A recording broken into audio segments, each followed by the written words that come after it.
Hello, wondering souls of the internet. Welcome back to the Purgatory podcast. And also, happy Halloween! Because this episode is in fact a Halloween special, we have a special guest with us today. You may recognize his voice from the episode of The Missing, our horror miniseries. I don't remember it like that. What? Listen, man, you're starting to freak me out. Why don't you call me back in the morning when you had some sleep? I have to get back to work. Dude, wait! Motherfucker. So, Blue, how are you today? I'm doing pretty good as a certified monster fucker in the monster fucker division. Okay. That's wonderful.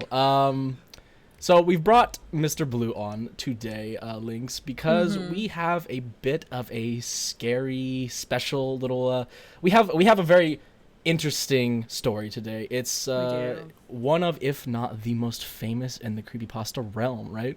Yeah, I feel like we say that almost every episode, but this one's definitely more iconic. This one really breaches throughout the entire internet, I feel. Yeah. Well, to be fair, we do cover a lot of very important pieces of creepypasta in these episodes, but I would argue without this story in particular, a lot of these other stories would not have gained any traction. So, on today's episode of the Purgatory podcast Halloween special, we are covering the Slenderman. So, Lynx, do you have anything for us in terms of background? Yes, so upon looking at my research, we have found that the Slenderman is a fictional character and urban legend that originated online on the forum Something Awful in 2009. Now, this was made by a man called Eric Knudsen, also known as Victor Surge online. He created the character for a Photoshop contest on the forum. The contest asked competitors to submit their own images that portrayed a modern myth with which to terrify people. Knudsen's intent was to cause terror and unease. Now, in regard to the images or first image, Knudsen submitted 2 black and white photos of children with the Slenderman in the background. He added captions to the photos, which effectively created the story for the images. The captions suggested a larger story involving abducted children and a missing photographer. Other posters began to shape the backstory of the character too.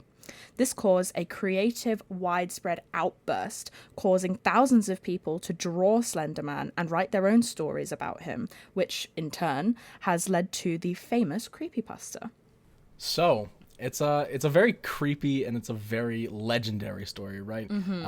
Definitely widespread throughout the entire internet, not even just on creepypasta.com, because I know for a fact that's not where I heard about it. I heard about it from the video game, actually. Yeah, me too. It was a very, very popular thing, and I wanted to ask, before we get too far into this, Blue, how did you even hear about Slenderman when you were younger?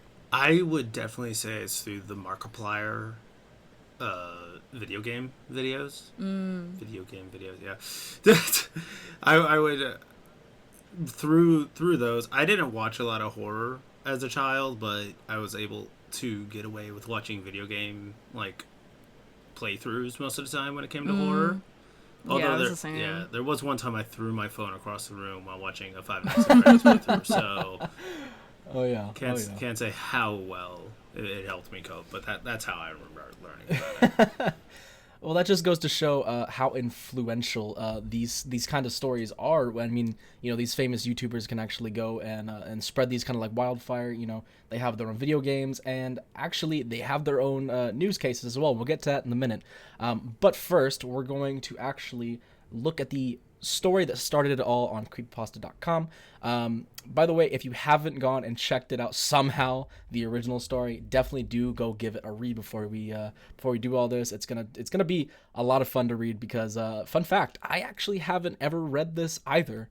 I've seen all the media and everything. I've seen the Marble Hornets videos. I've read about the stabbings that were happening. And I've seen the games, but I've never read the actual story. So this is gonna be interesting for me. So, I guess without any further ado, it's time to get right into the story.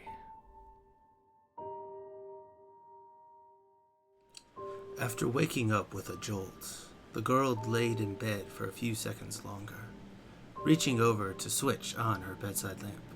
She tried to remember what had stolen her sweet slumber away.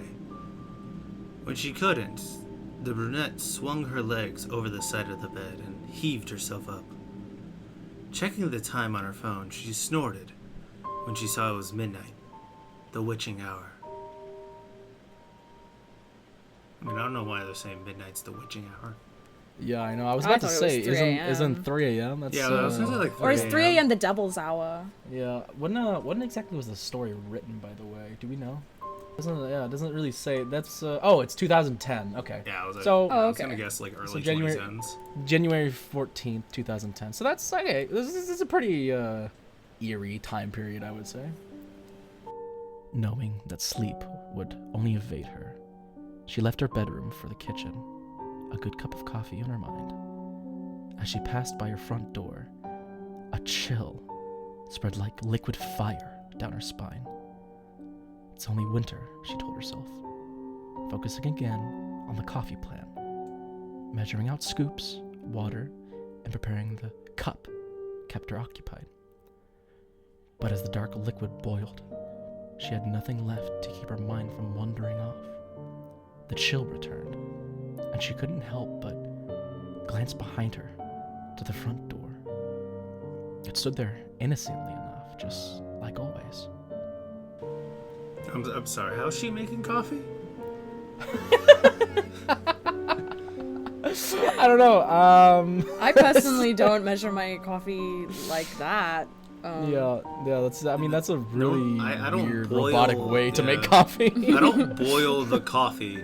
I don't. Like, I mean, A, use a machine. B, you boil the water and then put the water you pour it into over the coffee. grounds. Yeah. I have literally made coffee in my classroom before because I was that addicted to caffeine. You don't boil the coffee. You pour the water over the coffee grounds.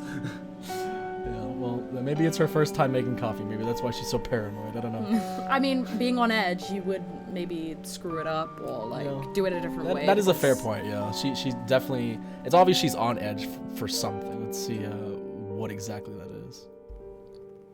The deadbolt was still in place, and she could see nothing amiss with it. Turning back to her coffee, she did her best to forget about the feeling. With her cup in hand, she started back towards her room. As she walked by the front door, she decided that a quick glance out of the peephole would help calm her restless mind. The chill worsened with each step she took towards the door, and further away from the safety and warmth of her blankets.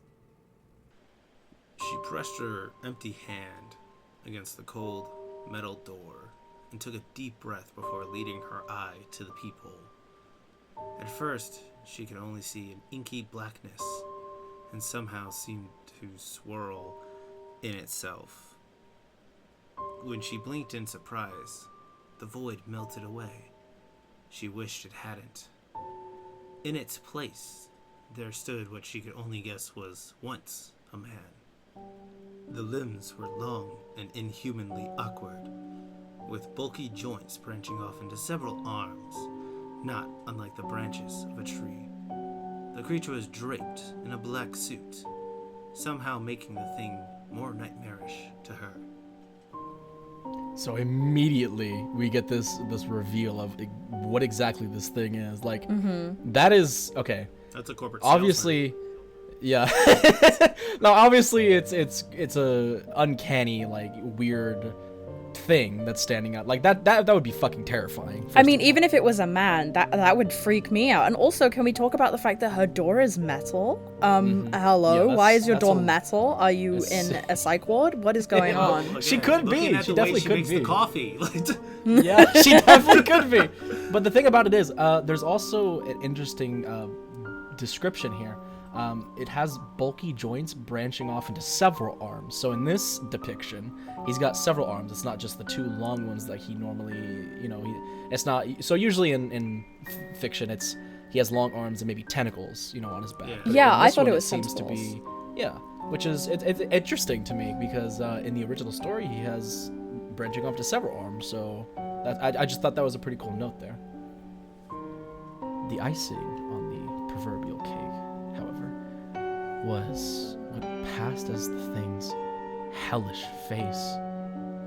It was as though her mind blurred the ghastly visage, despair itself for their shock and horror. She shoved herself away from the door, with the hand still pressed on it. The scalding mug of coffee fell, the liquid burning her bare legs as she fell backwards and tried to crawl away from the door. She knew somehow that her mind hadn't been playing tricks on her. As she crab walked away from the door, she watched the tendrils as black as the void she first saw snake around through the cracks. The girl was trapped between the instinct to flee and the gut feeling to not turn her back on the door. It's interesting because, now it's tendrils again. So maybe in the original story that he appears in, maybe he has the ability to shift and manipulate his body to different lengths and everything like that, which is even more terrifying if you can make it that worse. Yeah, I always thought that those tentacles were like retractable of some sort. Like he could like suck them in and then just like have just like normal arms and legs, and then like spread out the tentacles when he's attacking or something like that. Yeah, it's definitely interesting to see the progression of the development of the character, it is very, very cool to see. But also, this poor girl. Can we just say this poor girl? Oh yeah, was just trying to make her coffee wrongly, but still trying to just make her coffee. And now she's getting like about to be abducted, it seems like. So by a perfectly normal businessman. Yeah, perfectly normal day-to-day salesman. Yeah, a businessman with no face. Yep.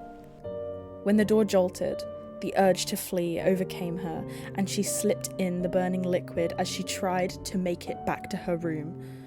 She knew deep down that she was trapping herself in a corner, but she had to get away from the door. The girl was halfway down the hallway when she heard the previously locked door creak open. She screamed and slipped into a wall, cracking her chin on it and stunning her. After that, there was only blackness. Nicole? A warm male voice snapped the woman out of her trance. As she turned around, she was met by one of her sister's doctors. She nodded, not sure if she should say anything, or even if she could find her voice if she did have something to say. That morning, she had gotten an urgent phone call from the hospital saying that her sister, Lindsay, was there. Before they had even let her see her, the doctors had pulled her off to the side and insisted that they talk to her about what might have happened. Phrases like self-inflicted and assault had been thrown around, and Nicole felt her mind reel. She still hadn't fully understood what they had been saying until she saw Lindsay with her own eyes. Her little sister had a bandage wrapped around her head, covering both of her ears as well as her eyes. See, this is interesting because now we're like, obviously we've got new characters in, and we're looking at, now it's broadening out the story, because now we're like, wait, what's going on? Like, what's with the ears, the eyes? Why are we in the hospital? Like, it's a good way of getting people into the story and really dragging them in. For sure. It's interesting too because, as short as this story is, it's doing a lot in a very short time. It's very jarring. We're kind of getting thrown around multiple places all at once. But it seems less like a backstory or an explanation, more like just a single sighting of it. Maybe we're not supposed to know exactly what this thing is yet. Maybe it's something that it's supposed to be left up to interpretation, and I think that's a perfect way to go for this character. Yeah, 100%. Letting anyone's mind create the story allows like a human to basically make it scarier for themselves, because I know that the fear of the unknown is very common, hence why a lot of people are scared of the dark, because you're scared of what you don't know is in the dark because you aren't aware. So that really carries that kind of theme throughout this story. They said it was to keep her now deadened eyes from drawing out. and to try to keep infection out of the wounds Lindsay had made to her ears. The doctors had guessed that either she or someone else had jammed a pencil into them to keep her off balance or to deafen her against something. There was a mix of first and second degree burns on her hands, legs, and feet from what was assumed to be the coffee her neighbors found slipped all over the entry to her apartment. As Nicole walked into her sister's hospital room for the first time, she thought she spied the silhouette of a man in the window. That, she knew, was impossible. Her sister's room was on the 3rd story of the hospital. See, this is really interesting because now we know that Nicole is the sister and we had been actually in the perspective of Lindsay this entire time. Yeah, because that's a when we first crazy did it, switch up. yeah, because I was like, oh, we're Nicole, we're going to visit our sister at the hospital. No, this is actually switch perspectives to Nicole witnessing clearly what had happened. But now this also leaves up to interpretation and question. What had Lindsay done to her ears? Like, all we know is that she had slipped on coffee and hit her head, but now her ears are completely damaged, which we didn't hear anything of. So this really leads us to the question, what did she do, or what did maybe Slenderman do to cause her ears this type of damage? So, with that is the end of the creepypasta. However, we do have a lot of other media we'd like to cover for you guys. There is actually a real-life scenario story in which 2 girls took their friend to a forest and actually killed her in the name of Slenderman. Now, we're going to go ahead and go into it a little bit. We're going to tell you a little bit about it. But do be warned, as a trigger warning, this story is very graphic. It is real, so just keep that in mind. If you don't want to hear about that and you just want to skip to the other media we're going to cover, go ahead to go to this timestamp I have on the screen right now for you guys, and meet us over there. But for those who have a stomach for this kind of stuff, let's go. In May 2014, Ware and Morgan Geyser, both 12 at the time, lured their 12-year-old friend, Peyton Lunter, into the woods following a birthday sleepover. Geyser stabbed Lunter 19 times using a knife from her home before the two left their injured friend to die. She miraculously survived, crawling out of the woods for help. They later both told investigators the attack was an attempted offering to the fictional internet character, Slenderman, who they believed would kill their families otherwise. The shocking details of this case and its connection to the urban legend drew national attention, with an HBO airing documentary titled Beware the Slenderman, about the incident in 2017. So, it is a very, very horrible story. These 2 girls went out and attempted to kill their friend in the name of Slenderman. She was an absolute trooper and managed to survive these psychopaths. I do really hope that nothing like this ever happens again, because this is like the darker side of these kind of stories we have to keep in mind, right? At the end of the day, these are all completely fiction, right?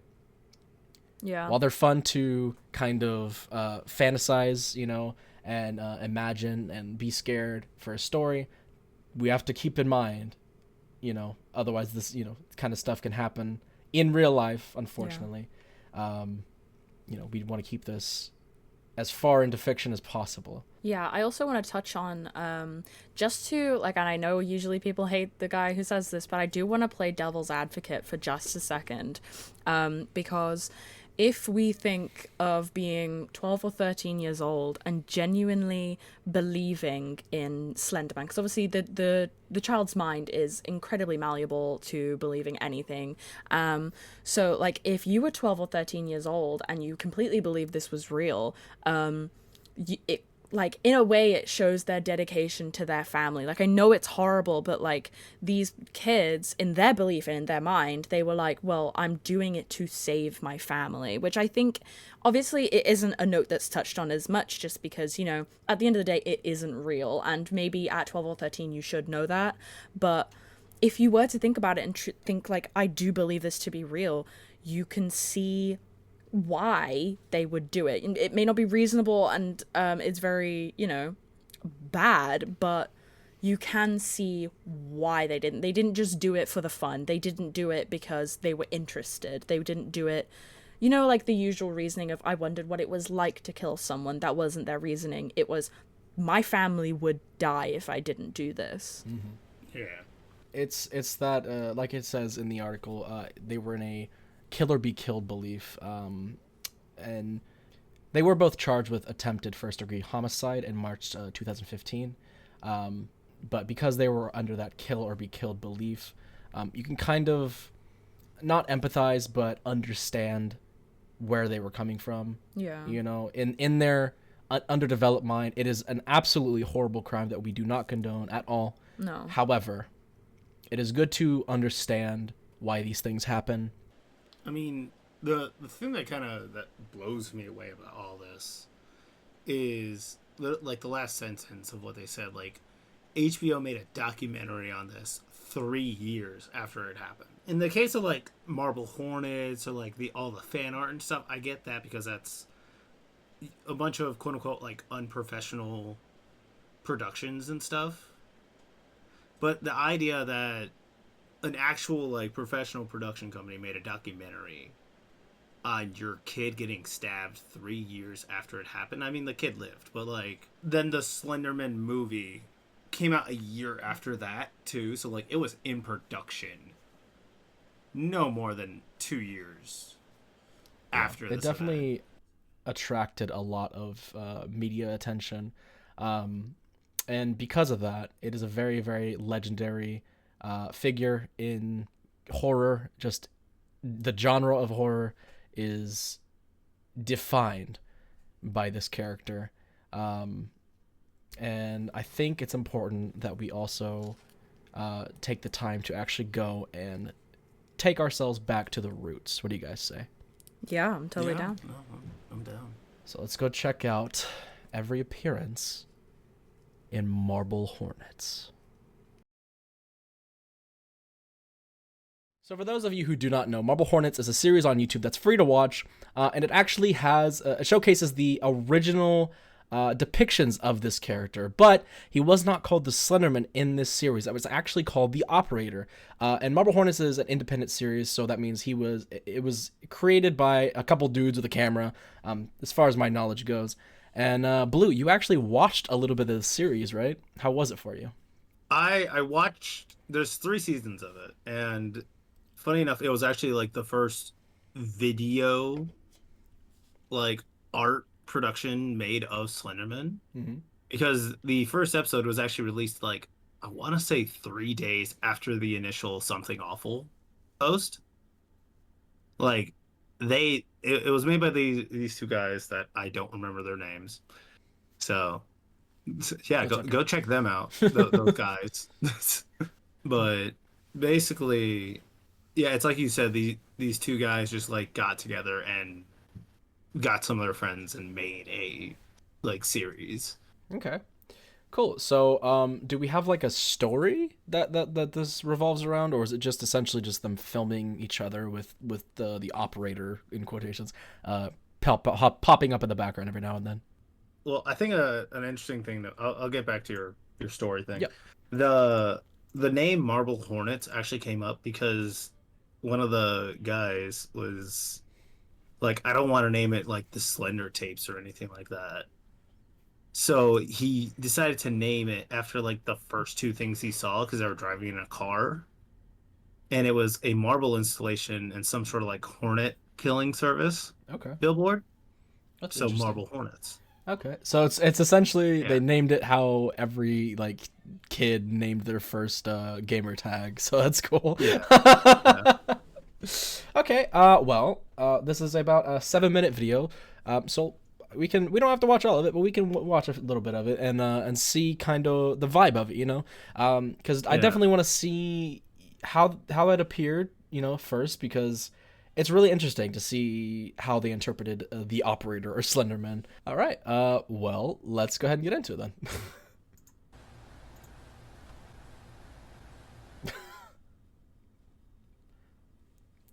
Yeah. Okay, so immediately it's very low budget. I can see. Uh, okay, I didn't even okay, see him hold in the on. background. Can we just? I'm not gonna lie. I did not see Can him. we I just- That's one of the clips I watched last night, and I did not see him in that background. Oh my god. Okay. So yeah, he's definitely. He appears differently. It seems. Different costumes are had, but let's just keep watching. Let's see let's see if it gets any better. Are we? No, we're done.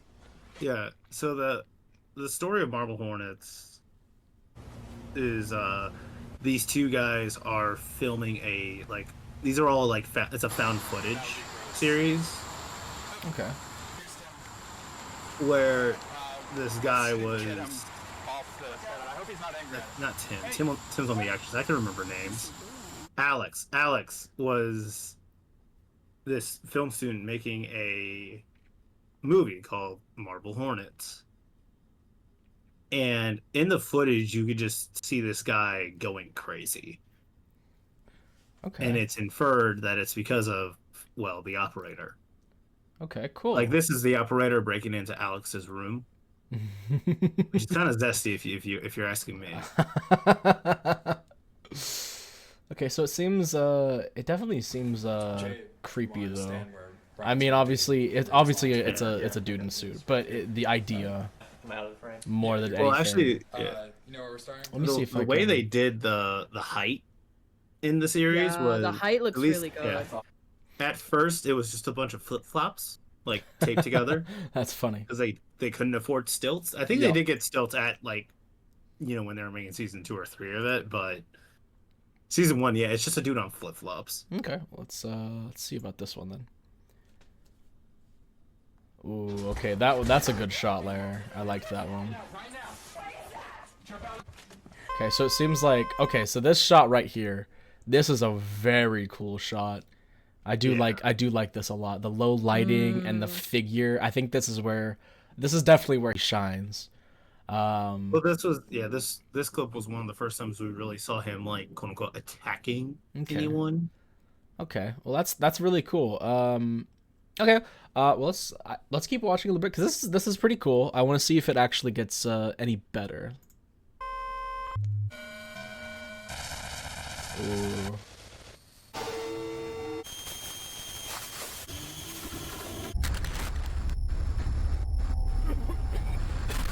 In context, these are so much creepier.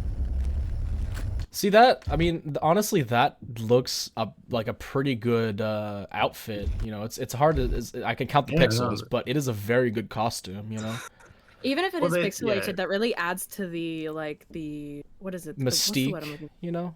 Yeah. Like the ambience Yeah. to it, the vibe of the video. Oh yeah, it almost gives me. You're gonna kill me for saying this, but it gives me like Back-Roomy vibes.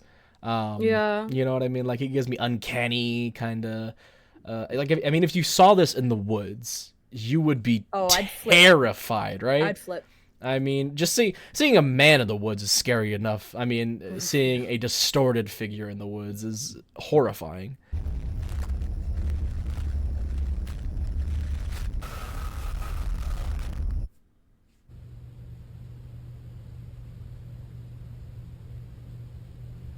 God, just the ominous shadow as well. God.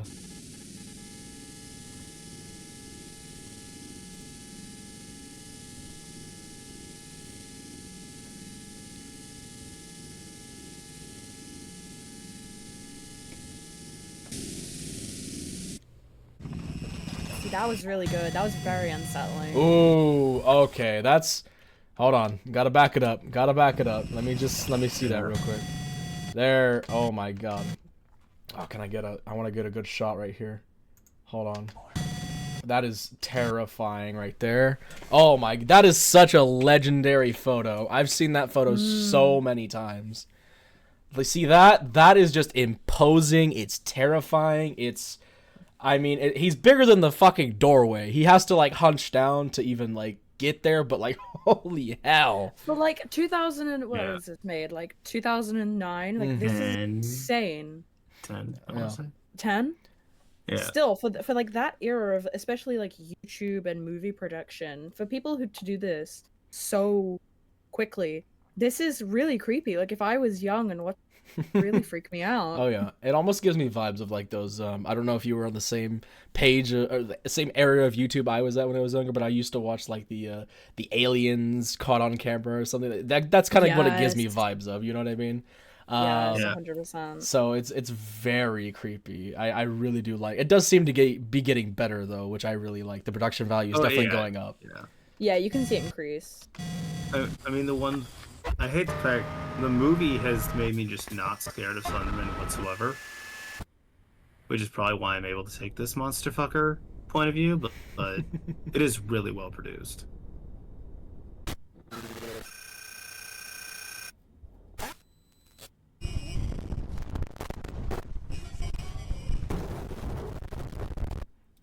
God. Oh my gosh. Yeah, that's fucking good. creepy.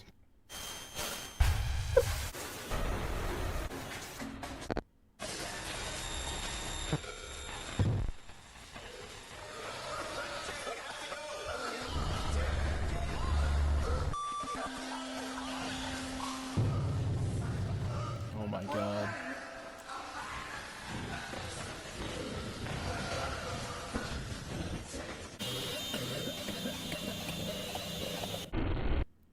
Oh god, it just the chills, you know. Okay, well I think we can stop it there because we gotta have an idea of the vibe that they're going for. And I don't want to spoil anyone who actually wants to go in and see the entire series. But like I said, we'll just give you a little bit of sneak peeks and snippets of it. If you haven't seen it already, it will be in the description. But yeah, so that's pretty much all of it, I think, in terms of media, unless you guys have anything else to add, right?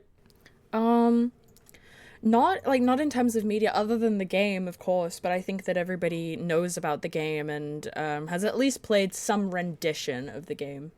I really enjoyed the story. I think it was pretty cool. And speaking of how much we enjoyed it, I think it is time to rank it. What do you guys think? Yes. All right. We'll start with our guest star here. What would you rank the Slenderman story on a scale from 1 to 10 on the horror scale? Again, with my obvious bias in view, you know, it's purely because of the child killing. If he didn't focus on children, he'd be an easy 9 out of 10 fuckability for me. Tall twink, gotta love it. But due to the whole, you know, child killing part of it, I'm gonna have to give it a 6, honestly. A 6 out of 10? Okay. 6 fucks out of 10. All right. 6 fucks out of 10. All right. Yeah, we should also mention that Blue's scale is on fuckability and Yes. not the horror Yes. scale. Yes. But, yeah. you know, that's okay. I don't acknowledge how scary it is. If there's a will, there's a way. So, Lynx, what about you? What would you rate this on the horror scale? Honestly, from the fear that I had of Slenderman as a kid, and also watching those like that little compilation of every time he crops up in the Marble Hornet, it's still quite spooky. It still puts me on edge. So I think I want to give it like maybe like a 6. A 6. Okay. Yeah, another it's 6. still Wow. pretty spooky even for me. Okay. Wow. Okay. So I don't know. See, this is a tough one for me because it is such a influential and such a legendary story. It's got so much media around it, you know, in terms of real life and fiction. It's everywhere, right? It is such a big legendary story. There's not much to say on it that hasn't been said a million times over. Yeah. But in time for Halloween, I think it's perfect. I really do like the game more than the story because at heart I'm a gamer. It's just how I am. So reading the story for the first time, I'm gonna be honest, it didn't really have a lot going for it. No, I do it was agree. kind of rushed. It kind of felt jarring. I did like the little twist at the end, but past that, it just felt like, you know, it could have been a fan story, unfortunately. So I am unfortunately gonna drop it down to a 4 out of 10. So that in total is going to be a 16 out of 30 for the final rating of the horror scale. So not great, but still above a little bit average. It is a great story. And like I said, perfect for Halloween. So if anyone out there is dressing up as Slenderman, God forbid, at this in 2024, definitely, I'm happy that you enjoy this character. It is a very, very cool character. It's definitely deserved all the praise it's gotten over the years. And I think that's all we've got to say about it. I'm going to go ahead and also tell you guys that Blue's channel will be in the description if you want to check him out. He's a very cool creator. He definitely helped us a lot on this episode, and he helps us a lot on other projects. So definitely give him lots of love. It would be much, much, much appreciated. And I think that's all I've got to say, unless you guys want to plug something. I mean, the only thing I have to plug is, he said, if you still dress up as Slenderman, good for you. I say, if you still dress up as Slenderman, look out for me. All right. Well, with that all being said, thank you guys for watching this episode of Purgatory Podcast. And we will see you guys later. Happy Halloween and sweet dreams.